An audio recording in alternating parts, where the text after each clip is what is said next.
Welcome to Tenor Tech, where I solve the problems you didn't even know you had. You'll start by confirming prerequisites. Make sure your Android or iPhone is running a recent Chrome version.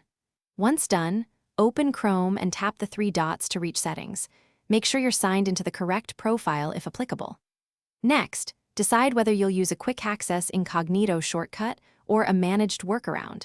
Because Chrome Mobile lacks native default Incognito, you'll simulate it with shortcuts or a launcher rule. Begin now by preparing settings and the profile. Now create the practical workaround.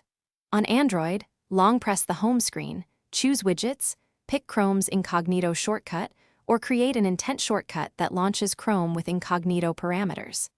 On iPhone, open Shortcuts, create a new automation that runs URL schemes or uses granted actions to open Chrome in Incognito.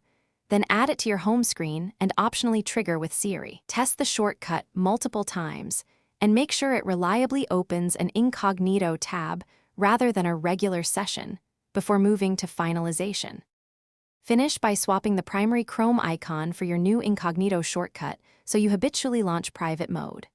Once that's in place, consider removing or hiding the original Chrome app icon or explain the change to anyone sharing the device.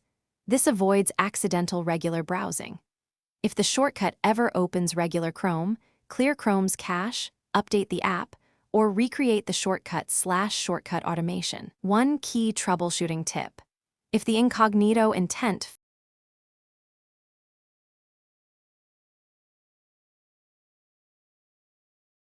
Thanks for watching. Subscribe to keep your life in tune.